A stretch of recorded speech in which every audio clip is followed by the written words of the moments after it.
You're listening to the Voices of Recovery podcast. This is a special episode featuring a recovering addict.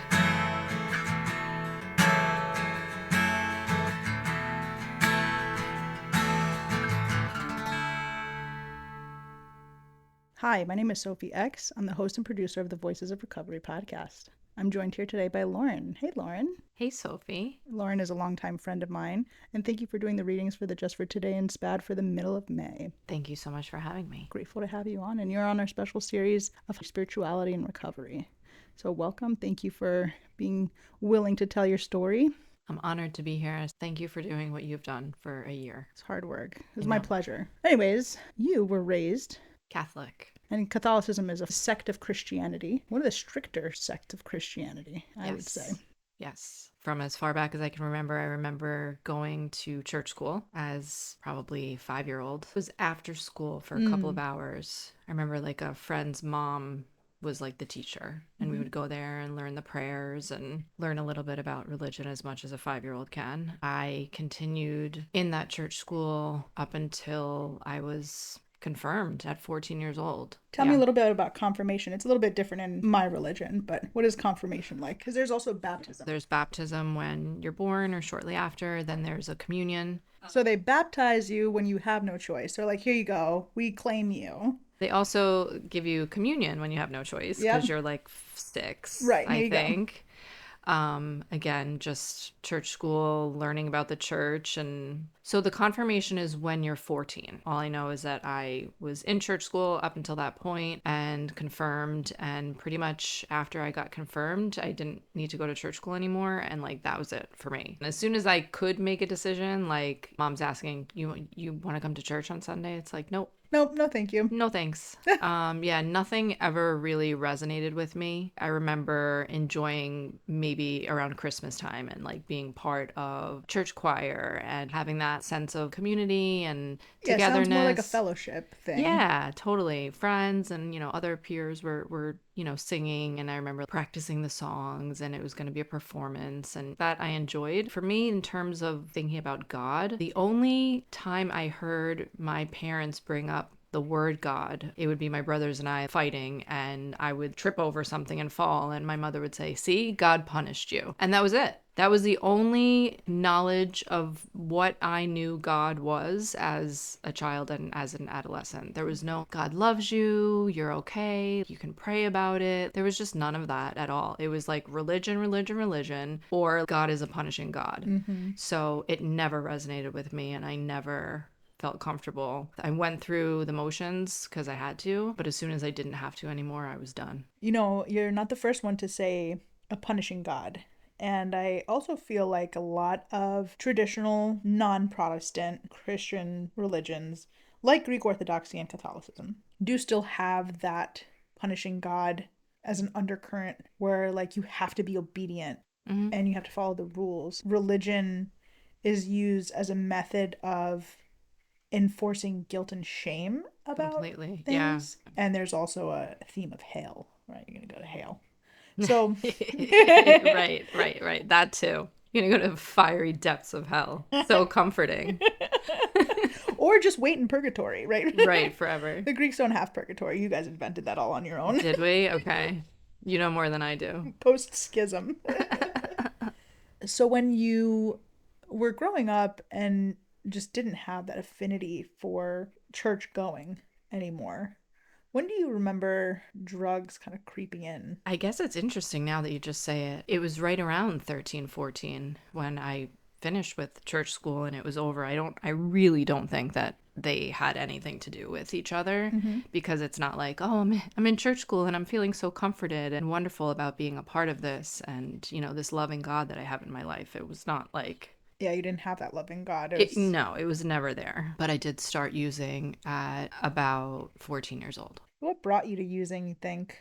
That's like a delicate time of puberty. And adolescence. Zits on our faces and like gaining weight. And do you or do you not have boobs? It was a really tumultuous time. I was a chubby kid. My first drug of choice was food. That was my escape. That was my numbing. I was tortured at school. I wouldn't even say I was fat. I was a little bit chubby, and I was completely tortured at school. And I have two younger brothers, close in age, so they would hear what went on at school too. And I would get it at school, and then I would come home and they would give it to me. And my safe space was behind my closed door in my bedroom. I remember going to my mother and saying, Mom, my brothers are making fun of me. They're calling me fat. And she said, so stop eating. And I was about 12 years old, and that's exactly what I did. Oh, And that's when eating disorders started oh my playing a gosh. huge role in my life. I think that because of the pain of the eating disorders and because of the pain of low self esteem and just feeling like I was never okay, even when I was anorexic and finally thin and finally noticed by people in a positive way, even though it was for a negative reason because I was anorexic. That's when I found drugs. And that's when the first hit of weed that I took, I was like, oh, this is it. This is it. I am somewhere else. I feel completely different than I feel all day long. Food tastes really good. And I'm going to eat a shit ton of food right now. And I'm not going to feel bad about it. Because everybody's eating a shit ton of food right now. Yeah, munchies, man, munchies.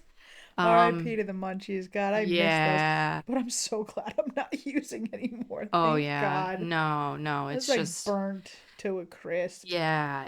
I mean, obviously, like, I'm in the rooms of Narcotics Anonymous. I took it way too far, Mm-hmm. and used drugs until, like we say, they used me. At that point, had gained some recognition from the opposite sex. I was so desperate for validation and feeling good about myself, feeling attractive, right? I wanted to feel attractive because I didn't feel attractive for so long. And now there was a boy. He was a Greek boy. My first boyfriend was Greek, Oh, of course. Andrea. Andrea. What a Um, strong Greek name. yeah, straight from Greece, Mm-hmm. literally, Off the boat. off the boat. Probably Harry. Harry, thick Greek accent, and he took a liking to me. And the second he took a liking to me, I was like, okay, I'm going to take a liking to him. I was 14 years old, and it was probably one of the most toxic relationships I've ever been in my Oh no. entire Yeah, Greeks life. are known for drama. I, We no invented that shit. offense, hated Greek people for like 10 years because of this person. Girl, I understand. I also Um, hate Greek people sometimes. I love you now. I'm not totally biased because of him anymore, but I got myself into a lot more pain, and he liked drugs, and he had the drugs, and he had the booze, and he was older, and we went to the parties, and the first time I got wasted, and it was sex, drugs, and rock and roll. Nothing like a Greek man to bring you to your bottom, because he will dig. He will dig. He's like, you I think this is bottom, babe? Watch me dig Yeah, there further. was a lot of digging. There was a lot of digging. Yeah, bad, real bad. He pretty much had to leave the country for me Oh to my be okay. goodness. Oh Yeah. gosh. So all of it came together like at 14, all of it, sex, drugs, all of it. I was not okay. But as soon as I got a taste for those drugs, man, I could not think of anything else and want anything else. And it went from Lauren was a pretty decent student in freshman year of high school, and it just went shot all the way straight down. And I remember my father whispering in my ear after high school graduation, he said, I cannot believe you graduated. It was by the skin of my teeth that I graduated high school. I remember going to an NA meeting actually in high school with a girlfriend who had to finish high school at her home because drugs took her out of high school. She could not finish high school at school. I remember getting really, really high and going to an NA meeting with her. And we used to make a joke. We were like, should we go to NA? Nah. And that was just the stupid joke. What a bunch of little punks. Punks. Yeah, just high at my first NA meeting. But I did get a taste of it. So at least you knew what it was like when you walked back in. Yeah. I mean, it was many, many years later Mm-hmm. that I walked back in for real. You crawled back in. Yeah. Oh, yeah. Okay, so high school becomes unmanageable. Yeah. Your grades become unmanageable, but you went to college, got yourself a degree. Yeah. You also have two daughters. Mm-hmm. When did you start to see that it was unmanageable in the rest of your life? Because, fine, you were in the company of other girls who weren't finishing high school, so you weren't the only one, but this is an isolating disease. When did it start to devolve for you? And talk about being devoid of a higher power and when you found one. Mm.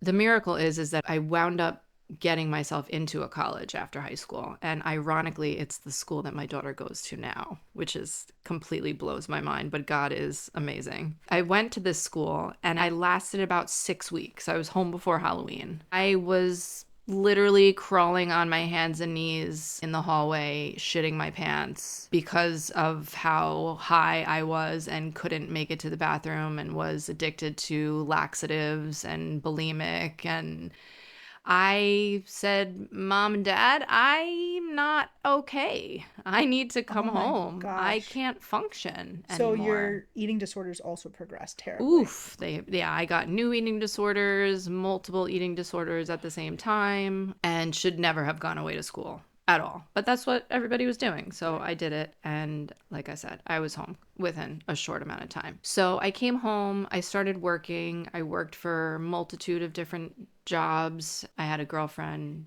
during my years of working that introduced me to opiates. Mm. She had actually gotten hit by a car and she had a supply of opiates that just never ever ran out. Then, when I was about 21, 22, and I met my now ex husband, he had his shit together and he was a teacher and he had a master's degree and he didn't use and he drank. That's, alcohol's a drug, but he didn't touch drugs, never smoked a cigarette in his life. He was mostly clean cut. He was a great dude. He is a great dude.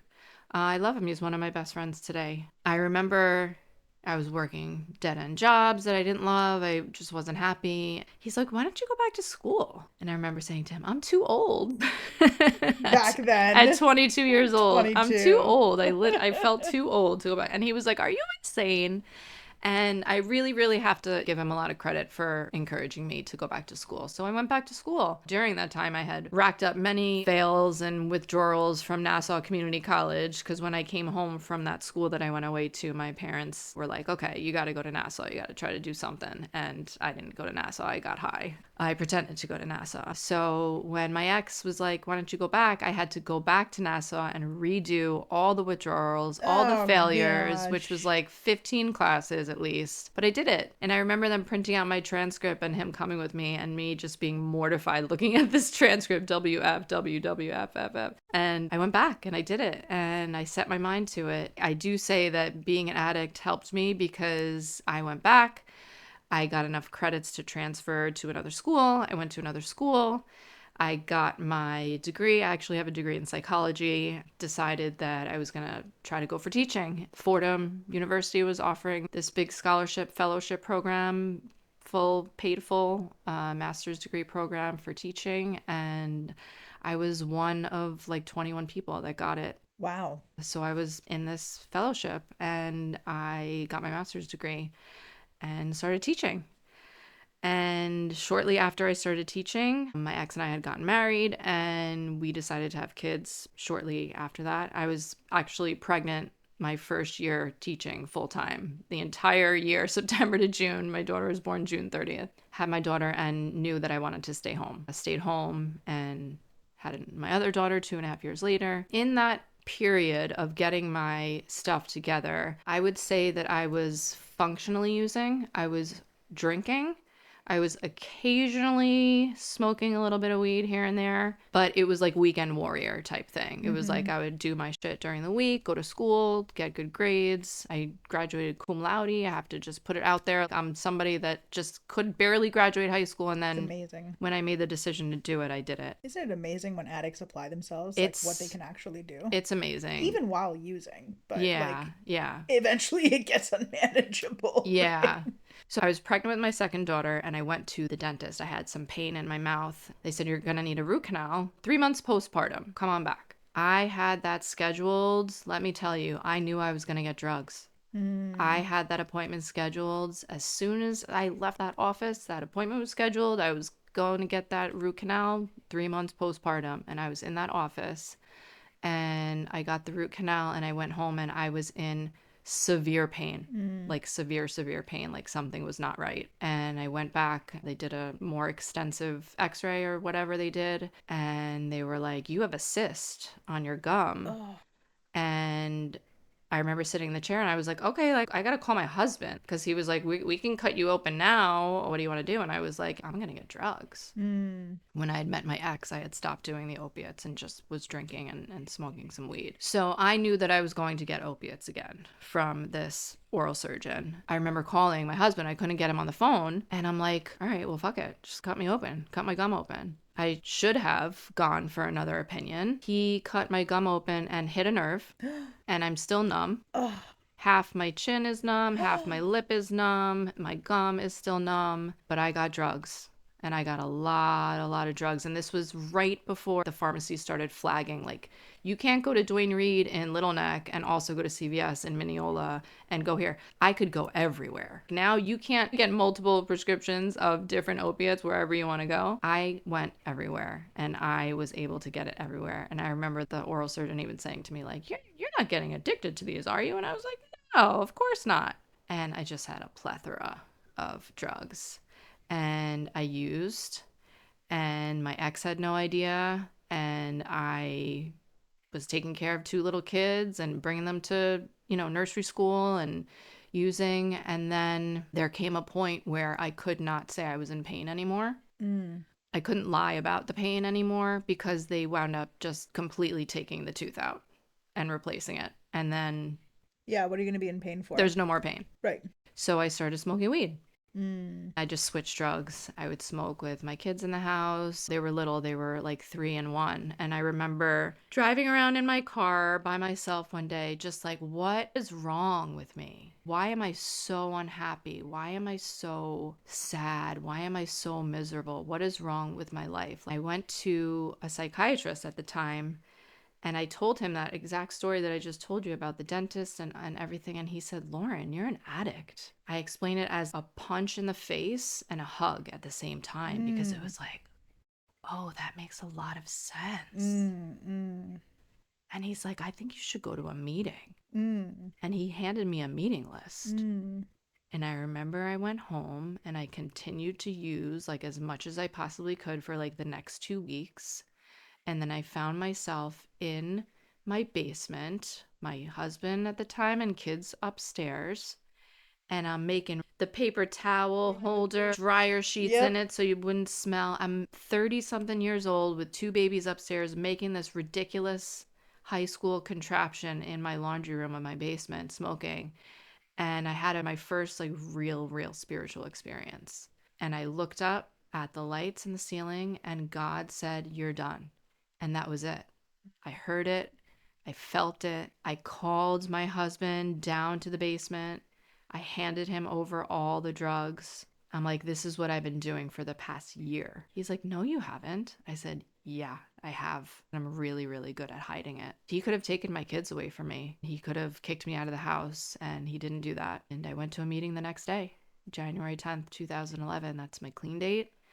And I never looked back. My relationship with my higher power and the spiritual awakenings that I have had have only grown and been different and come in different ways and in different phases of my recovery. I feel like right now is just like my strongest relationship with my higher power as it's ever been. And it's just a daily relationship and communication with my higher power that I call God. I've had some rough times in recovery, some mental health issues that I've struggled with, eating disorder stuff, where I didn't know if God was around. And I cursed God and I felt awful. It really sucks to feel awful when you're clean Yeah. because the drugs are the best Treatment. treatment for pain. And the pain is in our minds and it's also in our bodies. It's physical, mental, emotional, spiritual. And I'm really happy to say that my relationship with my God right now is really strong. It's an everyday job. And that's why we still go to meetings. And that's why we pray. And that's why we do service. And that's why we have sponsees and sponsors. We need this every day. And I need my God every day. I need my God many, many times a day. It's a very, very different God than I grew up with. How'd you get there? What made you define your God in the way that you do, and your relationship with God in a way that was not prescribed to you, so to speak, by birth into a Christian family? I think being in recovery really helped. I think hearing that this is a spiritual process and seeing the evidence of the spiritual awakening and the spiritual gifts that I've been given. And honestly, I think through a lot of pain. I think through pain and getting through the pain, coming to the other side and growing through that pain, I see God in that so much. Because in the midst of the pain that is so excruciating that I feel like I'm never going to get out of, and how is it possibly going to get better? And then it does. That's God for me. Just recently, I've been experiencing some psychic pain and some mental pain. I've been leaning so much on my God and just listening to spiritual podcasts and going to meetings and talking about how I'm feeling and praying to God to help it end and to help me get through it. I get through it. And I might not feel wonderful today, but I know it's going to get better. It always gets better. There's proof, there's evidence. As long as you don't use. As long as I don't use, Right. as long as I don't use, as long as I don't hurt myself. I don't need to hurt myself today anymore. God just wants me to love myself. It surrounds me with so much love that's so available to me. And it's so simple. It doesn't have to be this grandiose solution. Sometimes it's just my friend texting me, "Hey babe, how are you?" Sometimes it's you checking in. "How you doing today?" That's it. It's the simplest little thing. And that saves me. That's all I need. It doesn't need to be this big, dramatic, overdone thing where I'm like, oh, now I'm okay. I feel like God definitely works through the fellowship for sure. Oh my God, yeah. In the rooms, like I remember I was looking for a teaching job, went back to full time teaching when my kids were older. And somebody in the rooms was like, oh, yeah, I'll help you. You have to sign into this portal, use my sign in. You could only sign in if you were like a New York City teacher. So she was like, just use my sign in. And I used her sign in, and then I was able to put my resume out there and get a job. We help each other in so many ways. God definitely works through the rooms. Absolutely. We're very blessed to be in this program where we're all lifing together. Yeah. And you could just share your struggles, and someone will literally come up to you and just be like, hey, I've been through that. Yeah. So talk to me about having that eating disorder, how that's progressed, and having mental health issues, and how that's progressed, and how the definition of your higher power has evolved. Because you were afflicted with the eating disorders before you started using. Yes. Do you still suffer from them today? They like to rear their ugly heads once in a while. Like every disease? Like every disease, correct. I try not to beat myself up about it. I see a therapist and I talk about it with him. It's almost like we're drug addicts, and of course, we're going to think about using drugs once in a while. The difference with eating disorder, and this is the hard thing about eating disorders, is that I can't not Stop eat. eating. Right.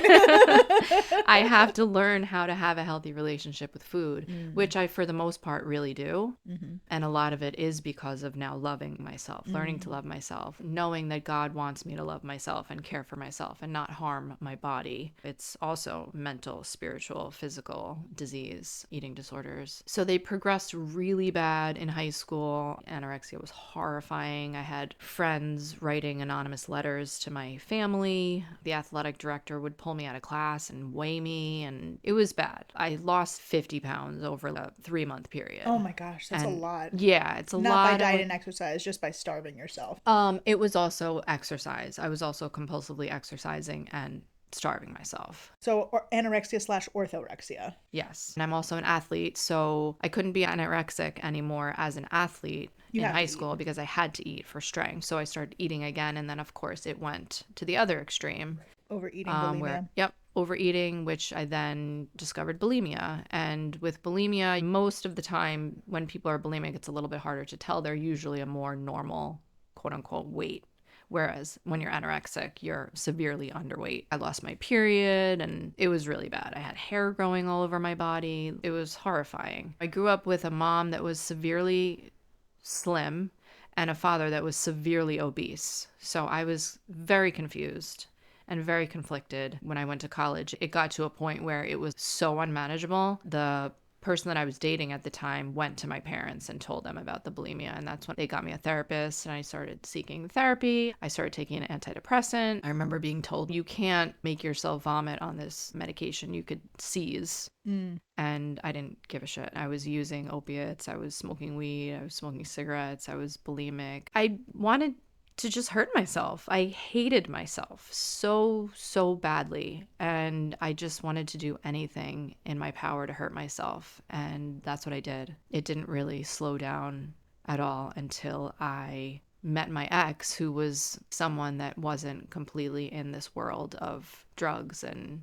using and self-destruction. He was a drinker and we definitely partied together, but it wasn't like it had been for me. And my life changed when I met him.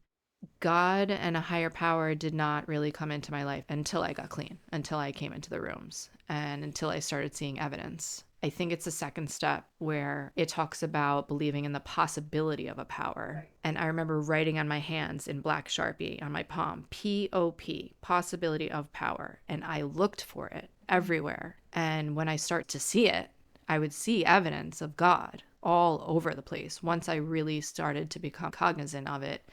And that's when I started believing. God became more prevalent in my life. I think it took me a really long time. I feel like I'm just this year through some really painful stuff with my mental health. I am like, God, take the wheel, please. I can't do this. I just need you to do this for me. And surrendering is the most powerful thing that I can do on a daily basis. I remember watching you surrender earlier this year. Well, first of all, I remember you self-willing it for the last 2 years, right? Yes.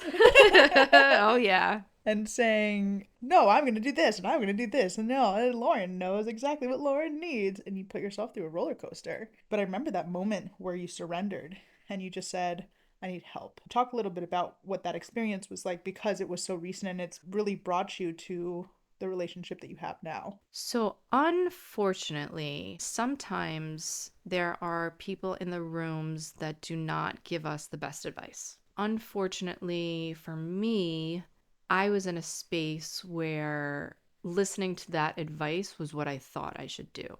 Mm. I was in this place where I wasn't feeling great. I was taking a couple of different medications. I also went into very early menopause at 40, hormonal changes. I also have Graves' disease, hormonal stuff. So I have like a nice mix of a mess of stuff that all play off each other that make it pretty hard to find the magic cocktail of medication that's going to work for me. And I'm actually still there in that process right now.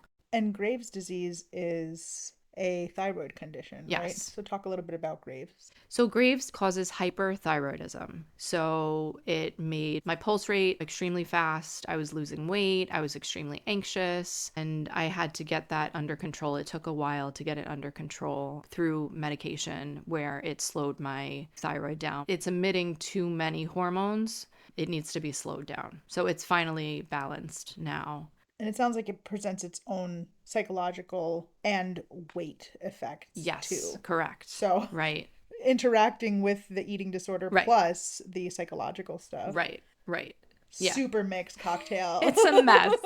It is a mess. It's messy. It's really messy. So I took the advice of someone. I wasn't feeling great on these meds, and I took the advice of someone, unfortunately, that was like, "Why don't you try getting off meds?"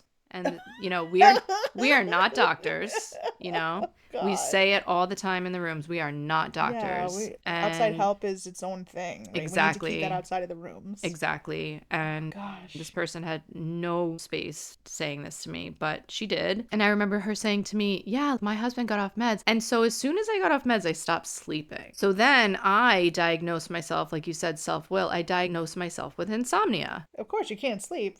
So I have insomnia, is Now we have what I told insomnia. myself. And now I'm trying to treat insomnia. Meantime, I have a mental illness that has gone undiagnosed for many, many, many years of my life that I did not know. Mm. And so I'm treating this insomnia. I have this person saying, oh, my husband, when he got off meds, he didn't sleep for like a year, but then he slept. So I have this in the back of my mind. Okay, like maybe a year. Listen, like we're smart people, but sometimes we're really stupid also. I remember you suffering through that so terribly. It was horrible. It was really, really horrible. I spent thousands of dollars on acupuncture and different supplements and melatonin and magnesium and this and that and all these different things. I remember walking into my cousin's house one day and I was shaking. I hadn't slept in a year. And she was like, dude, you need to go to the ER. And I remember going to the ER. They gave me some drugs, not many, about 9 pills, because they don't really give you much. And I had to find a new psychiatrist. Tried to go back to my old psychiatrist that I had seen. And of course, she no longer took my insurance. So that whole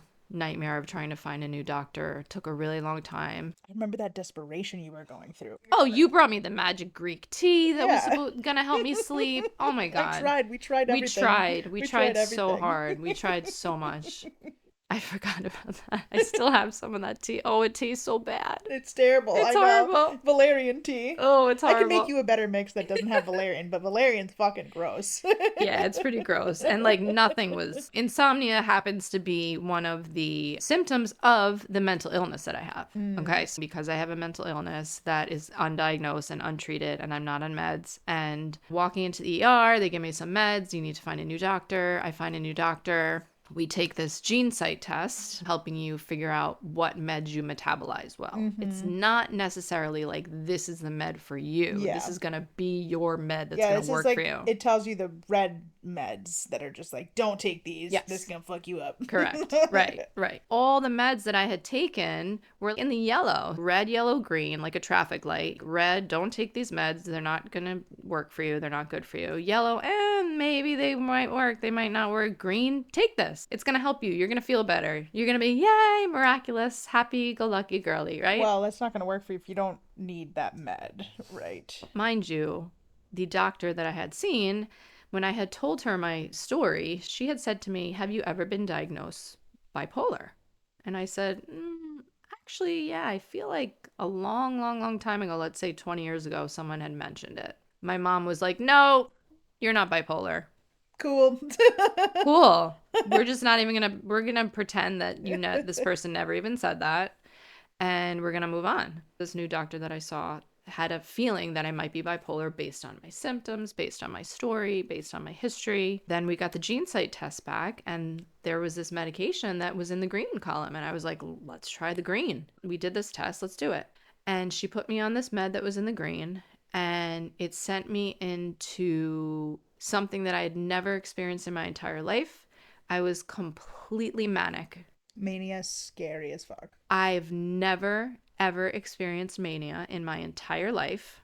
And this medication was known for causing mania in people that are bipolar. No, good. What a great way to confirm. And this doctor had no idea. So I didn't know what was going on. I felt great. I felt high. I felt bad. I'm like, Fantastic. this is great. This is working. I can't stop talking. I'm so happy. Oh my God, never in my life. Meantime, I'm like teaching 3-year-olds, and my daughter's like graduating from high school, and we have a billion things happening. I remember texting my cousin one night, she's a doctor, and telling her these symptoms, and she's like, you sound manic. And I was like, what? Like, what does that even mean? I've never experienced this in my entire life. Fast forward, all the work that we had to do to get me down from this mania and get me balanced on medication. And these doctors continued to give me medication that made me worse and worse and worse and worse. And then I went from mania into the deepest, darkest depression I've ever been in my entire life a couple months later, and wound up having to hospitalize myself because I could not function. I had to take off work. I had to take 6 months off of work, take a medical leave of absence, and get out of this depression and get new doctors that weren't incompetent. Isn't self-will a bitch? Ooh. What an adventure and roller coaster in self-will. God got me through this past year. It was around this time last year that I went into mania. Mm-hmm. And the year prior to that was the no sleeping for a year. So it's been 2 years. Still trying to figure it out. I'm getting there. I don't give up. I continue to rely on my higher power, and I continue to do all the things that we're taught to do, and lean on my people and talk about what's going on and try new medications, and I don't give up. I can't. I have two girls. I have my babies that are not babies anymore and they need me. And I need to be here for me. I need to not give up for me. I've watched you turn your will over this last year, and witnessing your recovery over the last 2 years of my recovery has taught me a lot about that, about what it means to give up your will to God and just to say, I need help. I'm going to trust power greater than myself, whether that be the hospital, the doctors that Mm-hmm. you're entrusting your care to, or giving it up to God and saying, God, let it be your will and not mine anymore. Because I watched you. I watched you go through it and I watched you come out of it. And I'm very grateful that you did. Mm. I remember being at your anniversary and just like crying in the car Mm. on the way and just being like, you don't know what this girl went through. And like, and she made it to 15 years clean. And like, that struggle that you went through as a newcomer is super important to witness too. And I'm glad that you're in the rooms and you're vocal about it and you share about it, because it shows you that even with 15 years clean, you can still suffer, but you can still stay clean. Did you ever think about using the last 2 years that you've been going through this rigmarole? I haven't. And I've had to take some pretty strong medications to get me to sleep and to get me to be okay. And I never abused them. Under my sponsor's care, letting other people know different medications that I had to take. I was honest about every single thing that I did, every single thing that I took. My sponsor, she knows everything. She's a pretty amazing woman. She is. She's a great little lady. She saw me through the past 2 years. Yeah, I think I really found God and found like the deepest surrender of my life through that self-will run riot, because it got me into the most excruciating pain of my life. And that surrender is the most beautiful thing that I could have done. And I had to. It saved my life. Walking into that ER and saying, I can't do this anymore, reaching out to my cousin for help, reaching out to everybody for help, to you, to everybody. I can't do this anymore. I've made a big mistake. I should never have ever stopped taking medication. And I'm very, very careful about who I listen to now in the rooms. Well, I'm glad that you made it through and that you developed an ear for God through Mm. this process. Witnessing what you went through, the struggle that you went through, and watching you come out on the other side, even though you might still be going through difficulties, is so inspiring for me. And I'm just grateful that you were able to share your story. I love you so much. I love you so much, and congratulations on an amazing year with this podcast. And the work that you've done is monumental. You kept me clean through some difficulties, girl, through my surgeries, through some hard times, but I'm here, and thank you for being part of the storytelling. Thank you for your service. I love you. I love you.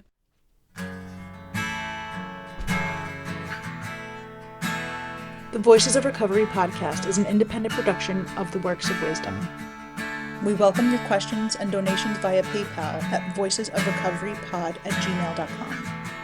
This podcast is an independent production and is not affiliated with, associated with, authorized by, endorsed by, or in any way officially connected with Narcotics Anonymous or any of its subsidiaries or affiliates. While NA literature may be read during episodes for the purpose of supporting recovery, such use does not constitute an official endorsement or representation by Narcotics Anonymous. In accordance with NA tradition, the NA name is not to be used to endorse or be affiliated with any outside enterprise, and no such endorsement or affiliation is implied.